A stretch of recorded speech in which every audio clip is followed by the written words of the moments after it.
Guys, this is घुमक्कड़ बंदी और मैं अभी एक्सप्लोर कर रही हूँ मेघालय। मैं पिछले 6 दिन से मेघालय की ट्रिप में थी and today is the last day of our trip.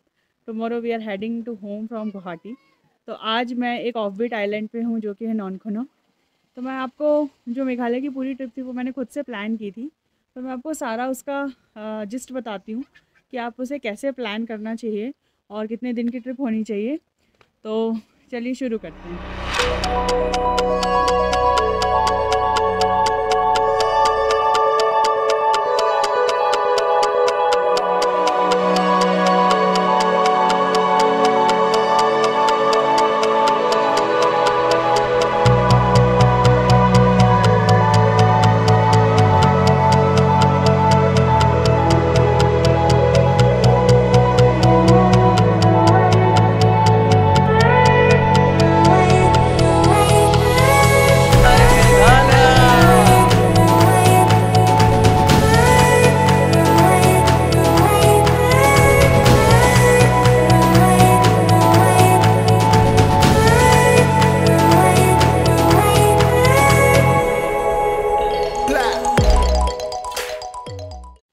Meghalaya की स्टेट है जिसकी कैपिटल सिटी है शिलोंग, जो उसका गेटवे भी है।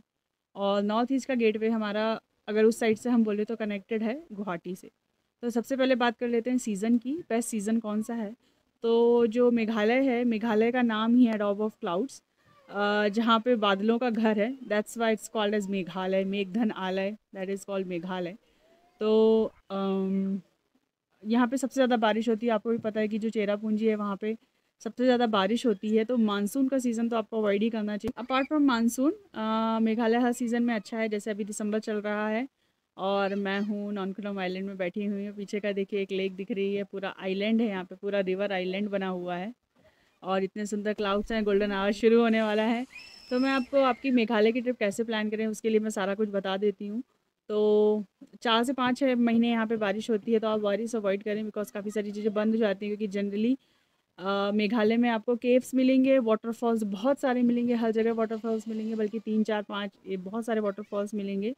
प्लस सारा अच्छा मौसम, पूरा व्यू, क्लाउड मिलेगा। तो जैसी बारिश होती है वैसे ही जो ट्रैक्स होते हैं वो टफ़ हो जाते हैं, तो वो सारे आप नहीं कर पाएंगे। तो बेटर है कि आप मानसून में प्लान ना करें। मुझे दिसंबर का सीज़न बहुत सुंदर लगा क्योंकि मौसम भी अच्छा था, हमने सारे ट्रैक भी कर लिए, ट्रैक टायरिंग भी नहीं हुए क्योंकि वेदर इतना अच्छा है और बहुत ज़्यादा ठंड भी नहीं है। जैसे चेरापूंजी में ठंड थी, शिलोंग में बहुत ठंड थी, यहाँ थोड़ी ठंड है, बट डाउकी में आपको एक भी ठंड नहीं मिलेगी, शिलोंग पडांग में आपको एक भी ठंड नहीं मिलेगी। तो मैं आपको सारी आइटनरी बता देती हूँ कि आप उसे कैसे प्लान करें। तो सबसे पहले अपन शुरू करते हैं कि how to reach Guwahati is the gateway. Guwahati is the nearest airport and Guwahati is the nearest railway station. आप किसी भी शहर से आ रहे हैं तो आप गुवाहाटी तक आएँ। गुवाहाटी एयरपोर्ट जो है वो कनेक्टेड है, ज़्यादातर जो फ़्लाइट आपको डायरेक्ट भी मिल जाएंगी वो है लखनऊ, बनारस, पटना, कोलकाता। हम कोलकाता से आए थे। और दिल्ली, ऑब्वियसली दिल्ली से आपको कनेक्टिंग फ़्लाइट मिल जाएगी। तो या फिर आपको वाया इसी के वाया आपकी फ़्लाइट हो जाएगी, तो आप कहीं तक ट्रेन से भी आ सकते हैं और उसके बाद आप अपनी ट्रिप शुरू कर सकते हैं। तो आप गुवाहाटी पहुंच जाइए या तो फ़्लाइट से या तो ट्रेन से, उसके बाद आपकी ट्रिप शुरू होती है। अब सबसे मेजर जो है यहाँ पे मोड ऑफ़ ट्रांसपोर्ट है वो ट्रांसपोर्ट, अगर आप सोलो आते हैं, आप ग्रुप में भी आते हैं, तो मैं आपको सब बताती हूँ। तो मोड ऑफ़ ट्रांसपोर्ट में आपके पास चॉइसेस हैं, या तो आप व्हीकल बुक कर लें गुवाहाटी टू गुवाहाटी कंप्लीट, जैसे हमने बुक किया है। मैंने ये व्हीकल डिस्कवर नॉर्थ ईस्ट से बुक किया है। डिस्कवर नॉर्थ ईस्ट एक बहुत ही अच्छी ट्रैवल पार्टनर है, ट्रैवल ट्रिप प्लानर्स हैं जो कि बहुत अच्छी कस्टमाइज़ ट्रिप बनाते हैं और कई ऑफबीट लोकेशंस भी बताते हैं। तो मैंने सिर्फ उनसे गाड़ी बुक की है, बाकी जो पूरा आइटनरी है वो मैंने खुद प्लान किया, but they help me to plan out my itinerary. तो आप भी उनसे गाड़ी बुक कर सकते हैं। ड्राइवर्स काफ़ी प्रोफेशनल हैं और काफ़ी अच्छे हैं और कोई भी ऐसी कोई प्रॉब्लम नहीं हो रही है। पर डे के हिसाब से यहाँ गाड़ी का चार्ज लगता है। हमने इनोवा ली है फॉर 4 पीपल और उसका चार्ज है 4700 अभी दिसंबर में, क्योंकि दिसंबर में थोड़ा रश है। आपको स्विफ्ट डिज़ायर या ऐसी कोई गाड़ी थोड़े सस्ते में भी मिल जाएगी और आप थोड़ा बहुत बार्गेन भी कर सकते हैं। या तो आप गुवाहाटी से गुवाहाटी गाड़ी बुक कर सकते हैं डायरेक्ट, या तो गुवाहाटी पहुँच के आप गुवाहाटी में आपको एयरपोर्ट के बाहर से भी शिलोंग की डायरेक्ट पब्लिक ट्रांसपोर्ट या टैक्सी मिल जाएगी। यहाँ पे जनरली ऑल्टो टैक्सी चलती है, तो वहाँ से भी आपको शेयरिंग व्हीकल मिल जाएगा। तो गुवाहाटी से शिलोंग पहुँच सकते हैं आप पब्लिक ट्रांसपोर्ट से।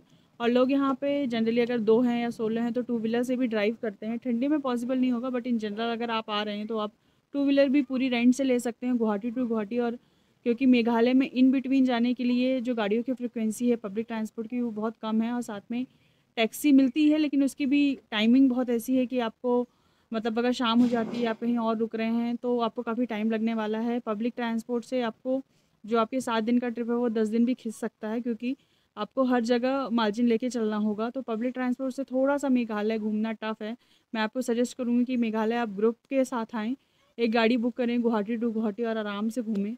और अगर आप सोलो आते हैं तो भी मैं आपको सजेस्ट करूँगी कि आप फिर थोड़े दिन लेके आएँ, ताकि आप आराम से, क्योंकि यहाँ पे आराम से घूम सकें, क्योंकि यहाँ पे 5 बजे जो है वो पूरा अंधेरा हो जाता है और बहुत ठंड बढ़ जाती है, तो थोड़ा मुश्किल होगा। फिर आप जहाँ पे हैं, जैसे उस दिन बैम्बू ट्रैक करते-करते हम लोग को रात हो गई थी। हमारे पास गाड़ी थी तो हम आ गए, बट अगर गाड़ी नहीं है आपके पास, टैक्सी सर्विस आपको टैक्सी नहीं मिल रही है, तो आपको वहीं पे रात में रुकना पड़ेगा। फिर वो आपका 1 दिन गया, फिर अगले दिन आप शुरू करेंगे। तो ये सारे चैलेंजेस आपको आएँगे अगर आप पर्सनल गाड़ी बुक नहीं करते हैं। अदरवाइज़ आप के कन्वीनियंस के हिसाब से कर सकते हैं। अगर आप सोलो आ रहे हैं और अगर आपके पास मार्जिन है, तो आप अपने हिसाब से छोटी गाड़ी ऑल्टो या स्विफ्ट डिज़ायर भी बुक कर सकते हैं और आराम से एक्सप्लोर कर सकते हैं। North east is super safe and you can easily travel solo. मैंने इसके पहले सिक्किम भी किया है, तो मुझे कोई इशू नहीं आया। तो आप सोलो ट्रैवल कर सकते हैं, ये मैंने देख लिया। तो आप सोलो ट्रैवल कर सकते हैं। तो ट्रांसपोर्ट की बात हो गई, आप टू व्हीलर किराए पे ले सकते हैं, या तो आप पूरी गाड़ी बुक कर सकते हैं, या तो फिर आप पब्लिक ट्रांसपोर्ट से भी कर सकते हैं। बस आपको थोड़ा-सा मार्जिन रखना होगा टाइम का। की बात कर लेते हैं, तो ये बहुत इंपॉर्टेंट है, आप कहीं भी घूमते हैं तो ये बहुत इंपॉर्टेंट है कि आप किस एरिया में होटल ले रहे हैं। क्योंकि आपके पास ज़्यादा मार्जिन नहीं होता। आप ज़्यादा से ज़्यादा गुवाहाटी 1 दिन रुकेंगे, ज़्यादा से ज़्यादा शिलांग 1 दिन रुकेंगे, लोकल साइट सीइंग करना चाहेंगे, थोड़ी बहुत शॉपिंग करना चाहेंगे, तो जो उसके मेजर एरियाज़ हैं वहीं होटल लें। जैसे गुवाहाटी का जो मेजर एरिया है वो है पल्टन बाज़ार। आप पल्टन बाज़ार, उसके पास है उज़ान बाज़ार, और जो ये आपकी जीएस रोड है, that is Guwahati Shillong road. वहाँ पे काफ़ी हैपनिंग माहौल होता है, वहाँ पे ही सारा मार्केट है, वहीं पे सारे पब्स, कैफ़ेज़ वगैरह हैं। तो मैं सजेस्ट करूँगी आपको कि आप उसी एरिया में वॉकेबल डिस्टेंस में होटल लें। भले ही होटल से आपको थोड़ा बहुत कॉम्प्रोमाइज़ करना पड़े या थोड़ी महंगी मिले, बट गुवाहाटी कैसा शहर है, उसमें काफ़ी ट्रैफ़िक होता है, आपका पूरा टाइम जो है वो आने-जाने में ही चला जाएगा। इसलिए मेरा सजेशन है कि अगर आप गुवाहाटी में स्टे कर रहे हैं, तो गुवाहाटी में हॉस्टल है, आप ये भी बुक कर सकते हैं, और चाहें तो आप पलटन बाज़ार जाके रन टाइम पे भी कोई भी होटल ले सकते हैं। तो आप पलटन बाज़ार में ही रुकें, ताकि आप नियर बाय जो एरिया है, फैंसी बाज़ार, जीएस रोड, वो सब एक्सप्लोर कर सकें। आप कोई भी होटल ले सकते हैं। गुवाहाटी में हमने स्टे नहीं किया, गुवाहाटी से हम उसी दिन डायरेक्ट शिलांग चले गए थे। शिलांग पहुँचने में लगभग आपको 2 से ढाई घंटा लगेगा। अगर आपका प्लान मेघालय का है और गुवाहाटी लोकल साइट सीइंग में खासकर कामाख्या देवी का टेम्पल है, उसके अलावा इतना कुछ खास है नहीं, तो आप चाहें तो लौटते समय भी कर सकते हैं और उस दिन आप शिलांग भी कर सकते हैं। तो वी स्टार्टेड फ्रॉम शिलांग, और हमने उस दिन शिलांग में स्टे किया। शिलांग में हमने शिलांग का जो main area, that is police बाज़ार, जहाँ से वार्स लेक भी पास में है और जहाँ पे ही सारा मार्केट और सारी हैपनिंग है। तो अगर, और साथ ही साथ पुलिस बाज़ार ही जगह है जहाँ से आपको सारा पब्लिक ट्रांसपोर्ट मिलेगा, चाहे वो चेरापूंजी के लिए हो, डॉकी। अगर आप पुलिस बाज़ार में रुक रहे हैं तो बस आपको वहाँ से ही मिल जाएगा। तो आप पुलिस बाज़ार में ही होटल बुक करें। हम रुके थे शौर्या इन करके, ओयो की एक होटल है, लगभग 2500 अराउंड पर नाइट का था, बट मेन पुलिस बाज़ार में वो होटल थी, इसलिए काफ़ी इजी रहा। बाकी वहाँ पे ऐसा भी है कि बहुत सारी होटलें जो हैं वो ऑनलाइन नहीं दिखा रही हैं, ऑनलाइन प्लेटफॉर्म पे नहीं है, बट वहाँ जाके है अच्छी होटल। तो आप सीज़न के हिसाब से थोड़ा देख सकते हैं कि अगर ऑनलाइन बहुत ज़्यादा फुल चल रहा है तो आप एक आध होटल बुक करके रख सकते हैं। अदरवाइज़ आप वहाँ जाके भी ले सकते हैं, वहाँ पे काफ़ी सारी अवेलेबिलिटी है। बाकी सारी जगह पे आपको कहाँ-कहाँ रुकना है, मैंने सारे वीडियोज़ बनाए हैं, पर डे वाइज़ वीडियोज़ बने हुए हैं, उसमें मैंने मेंशन किया है कि आपको किस दिन किस होटल में रुकना है, तो आप उस हिसाब से उस होटल में बुक कर सकते हैं। और साथ ही जितने भी नंबर हैं, जो भी मेरे पास कॉन्टैक्ट डिटेल्स हैं, वो मैं सारे डिस्क्रिप्शन बॉक्स में दे दूँगी, तो आप उससे देख सकते हैं कि आपको कहाँ क्या बुक करना है, कैसे आपकी आइटिनरी प्लान करनी है। मेघालय के लिए लगभग अगर आपको सारे ट्रैक्स करने हैं, जैसे आपका मेजर अट्रैक्शन जो है वो है डॉकी और आपका लिविंग रूट ब्रिज। उसके बाद आप इसके अलावा कर सकते हैं, आप बैम्बू ट्रैक कर सकते हैं, थोड़ा बहुत चेरापूंजी लोकल साइट सीइंग कर सकते हैं, वाटरफॉल्स घूम सकते हैं, फीफी वाटरफॉल घूम सकते हैं। और आप अगर आपके पास टाइम का मार्जिन है तो आप बैम्बू ट्रैक एक दिन कर सकते हैं, और एक दिन ये नॉनकुनम आइलैंड भी आप एक्सप्लोर कर सकते हैं, अपनी आइटिनरी में शामिल कर सकते हैं। और चलिए बात कर लेते हैं फूड की। तो यहाँ पे वेज फूड की ऑब्वियसली अवेलेबिलिटी कम है, ज़्यादातर आपको चावल मिलेगा, चपाती नहीं मिलेगी, और होटल कहीं-कहीं अच्छे हैं, कहीं-कहीं ऐसे नॉर्मल होटल्स हैं। तो खाने का थोड़ा वेज का इशू रहेगा आपको।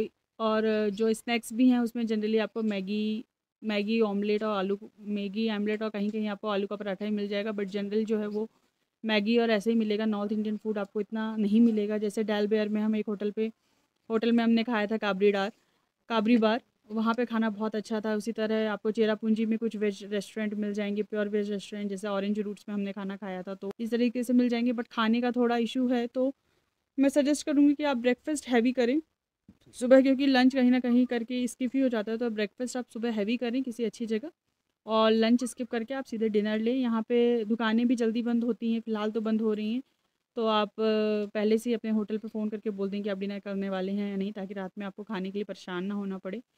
तो खाने का थोड़ा बहुत इश्यू है, लेकिन ऐसा बिल्कुल नहीं है कि वेज खाना नहीं मिलेगा। वेज खाना आपको बहुत आराम से मिल जाएगा, इवन चपाती भी मिल जाएगी, बट उसकी मतलब हर जगह अवेलेबिलिटी नहीं है। इट्स लाइक दैट, आप 6-7 दिन आराम से सर्वाइव कर सकते हो, नो वरीज़। तो अब बात कर लेते हैं व्हाट टू पैक। मेघालय में ज़्यादातर चीज़ें वाटरफॉल्स हैं, जैसे फीफी वाटरफॉल एक ऑफ बीट वाटरफॉल हो गया, फिर हमने रेनबो वाटरफॉल घूमा, फिर चेरापूंजी में 6-7 वाटरफॉल हैं, और कुछ वाटरफॉल्स हैं जहाँ पे आप नीचे जाओगे भी, डिप भी करोगे, डाइव भी करोगे, तो एक्स्ट्रा पेयर ऑफ क्लोथ्स आपको हमेशा रखने हैं। और यहाँ पे जब आप पैक भी करके लाएँ, तो आप जितने दिन के लिए आ रहे हैं उसके प्लस आपके इनर वेयर्स भी आप उतने ही लेके आएँ, ताकि क्योंकि इतनी ठंड रहती है कि कपड़े सूख भी नहीं पाते हैं। और जहाँ-जहाँ जैसे डॉकी में थोड़ी गर्मी रहे मिल जाएगी आपको, शडोंग पडोंग मतलब डॉकी में आपको थोड़ी गर्मी मिल जाएगी, बाकी सब जगह जो है वो ठंड ही है।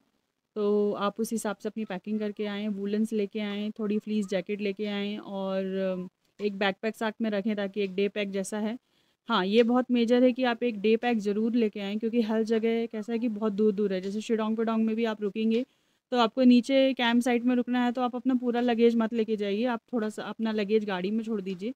और जितनी ज़रूरत है एक दिन का, जैसे वहाँ पे क्लिफ जंपिंग है तो आपके कपड़े गीले होने वाले हैं, कायाकिंग है, तो इस हिसाब से आप एक वन नाइट स्टे, दूसरे दिन जो कपड़े पहन के आने वाले हैं वो, प्लस इनर्स वेयर वगैरह ही रखें, पूरा सामान आप लेके वहाँ ना जाएँ।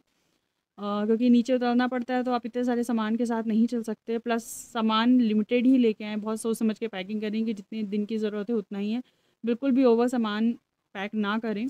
तो जितने भी मतलब आपके अट्रैक्शन है वहाँ पे टिकट्स हैं, सब कुछ बहुत क्लीन और मेंटेन किया हुआ है उन लोगों ने। आप अगर ड्राइवर लेके आते हैं तो गाड़ी के पार्किंग के चार्जेस आपको देने होते हैं, और पार्किंग लगभग सब जगह आपको देनी होगी, 100-150 मतलब ठीक है।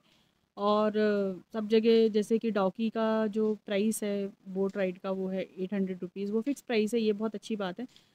तो हर जगह आपको लगभग फ़िक्स प्राइस मिलेगा, कुछ भी ऐसा ओवर ओवर ओवर प्राइस नहीं मिलेगा, मुझे तो अभी तक नहीं मिला, सब जगह फ़िक्स प्राइस था, ये बहुत अच्छी बात थी। और आपको बाकायदा रिसीट मिल रही है जहाँ भी आप जा रहे हैं। टैक्सी वगैरह में हो सकता है थोड़ा बहुत इधर-उधर हो जाए, बट बाकी जगह नॉर्मल रीज़नेबल रेट हैं। इट्स नॉट लाइक कि आप टूरिस्ट हो तो आपको बहुत बढ़ा-चढ़ा के बताया जा रहा है, ऐसा मुझे तो नहीं फ़ील हुआ। ये बात करते हैं मेजर थिंग्स टू डू की। तो सबसे पहले मैंने शुरू किया था गुवाहाटी में हमारे पास थोड़ा सा टाइम का मार्जिन था। एक चांदुबी लेक है जो थोड़ी सी दूर है, हमारे पास मार्जिन था, वो 40 किलोमीटर से फ्रॉम एयरपोर्ट हमारे पास मार्जिन था, इसलिए हम वहाँ गए थे। आप चाहें तो वहाँ जा सकते हैं, वहाँ पे काफ़ी सारे लोटस देखने को मिले, तो आप चाहें तो जा सकते हैं, अदरवाइज़ बोट राइड आपको आगे मेघालय में भी मिलेगी। जो हमारा पहला दिन था वो था फिफी वाटरफॉल का। फिफी वाटरफॉल एक ऑफ बीट है, जनरली लोग नहीं जाते हैं, बट बहुत ही सुंदर है और आपको वहीं जाना चाहिए। जब हम गए थे तो वहाँ कोई भी नहीं था और हमने बहुत इन्जॉय किया। तो एक दिन आप फिफी वाटरफॉल का रख सकते हैं, और उसके बाद आप जाके शिलांग पडोंग में रात में रुक सकते हैं। शिलांग पडोंग में कैंप साइट है, मिक्कीज़ कैंप साइट, मैंने आपको बताया था, उसका नंबर मैं मेंशन कर दूँगी, आप वो बुक कर सकते हो।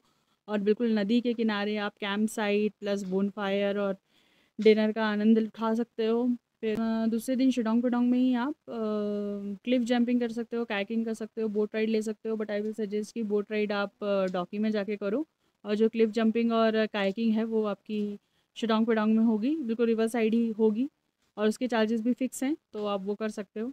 जैसे कि कायाकिंग का चार्जेस 600 रुपये पर बोट था, और जो क्लिफ जंपिंग थी वो 300 थी, वो फ़िक्स है।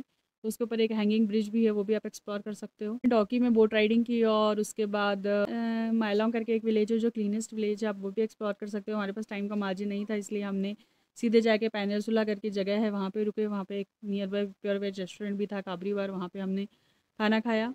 दूसरे दिन हमने शुरू किया बैम्बू ट्रैक के लिए, तो बैम्बू ट्रैक के लिए आपको पेनिनसुला से निकलना पड़ेगा, लगभग आप 1-1.5 घंटे में पहुंच जाएंगे, और वहां से बैम्बू ट्रैक शुरू होती है। बैम्बू ट्रैक भी आप जल्द से जल्द सुबह शुरू करें, क्योंकि शाम को बहुत अंधेरा हो जाता है और बहुत ठंड हो जाती है आपको लौटते लौटते। और बैम्बू ट्रैक में भी बीच में आपको एक वाटरफॉल मिलेगा, तो आप अपने बैकपैक में एक सेट ऑफ क्लोथ्स लेके चलें, ताकि अगर वाटरफॉल में भी आप उतरते हैं तो आप आपको कपड़े गीले पहन के ना ट्रैक करना पड़े जैसा मुझे करना पड़ा। तो आप 1 पेयर ऑफ क्लोथ्स रखें अपने साथ। उसके बाद आप उस दिन चेरापूंजी में रुक जाइए, पेनिनसुला से आके आप चेरापूंजी में रुक जाइए। चेरापूंजी में हम रुके थे, बेलाक्स बिक्सा करके एक है होम स्टे, और चेरापूंजी में भी आप अवेलेबिलिटी देख लीजिए। काफ़ी सारे होम स्टे हैं, बट जनरली इतनी रात में पहुंचने में, ठंड में होम स्टे ढूंढते नहीं बनता है, तो बेटर है आप पहले से बुक करके रखें। ये ओयो का बेलास बिक्सा था, इसका भी चार्जेस समथिंग 200 ऐसा कुछ करके था पर नाइट। रूम्स वर एवरेज, वहाँ पे डिनर भी मिल गया, सुबह का ब्रेकफास्ट भी मिल गया, तो आप वहाँ पे रुक सकते हैं।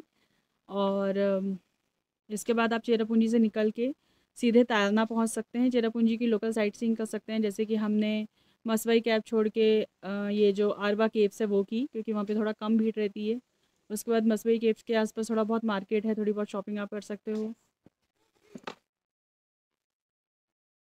और फिर उसके बाद आपको तैरना में एक दिन लग जाएगा पूरा। लिविंग रूट ब्रिज करेंगे आप, रेनबे वाटरफॉल करेंगे, और उसके बाद आप, जैसे हमने उस दिन प्लान चेरापूंजी में ही स्टे करने था, बट हमने चेरापूंजी का प्लान स्किप करके हम नॉनकुनम आइलैंड आ गए। तो कल रात को ही हम यहाँ पे चेक इन कर लिया, और आज पूरा दिन हमने नॉनकुनम आइलैंड में रिलैक्स किया, और कल हम निकलेंगे गुवाहाटी के लिए। हालांकि सारे एपिसोड्स देखें, डे वाइज पूरे वीडियोस हैं, आपको सब कुछ आइटनरी समझ में आ जाएगी, आपको क्या फ़ॉलो करना चाहिए। इसके अलावा भी आपके अलावा कोई भी क्वेश्चंस हों तो आप मुझे इंस्टाग्राम पे फॉलो कर सकते हैं, आप वीडियो के कमेंट में मुझसे पूछ सकते हैं, आप इंस्टाग्राम में मुझे डीएम कर सकते हैं। साथ ही इंस्टाग्राम में भी मैंने काफ़ी सारी स्टोरीज़ और पोस्ट रहेंगे, उसके डिस्क्रिप्शन में भी काफ़ी सारी डिटेल्स, टिप्स, इन्फॉर्मेशन आपको मिल जाएगी। आप मेरा फेसबुक पेज भी लाइक कर सकते हैं, और भी कोई सवाल है आप वो मुझसे पूछ सकते हैं। So hope so this will help to plan North East trip. और ये नॉर्थ ईस्ट में मेरा दूसरा स्टेट था, बाकी के स्टेट ही मैं जल्दी कवर करूँगी। तो अगर आपको मेरे वीडियोस अच्छे लगते हैं तो आप मेरे चैनल को सब्सक्राइब कर सकते हैं। स्टे ट्यून्ड एंड घूमते रहिए विद घुमक्कर बंदी।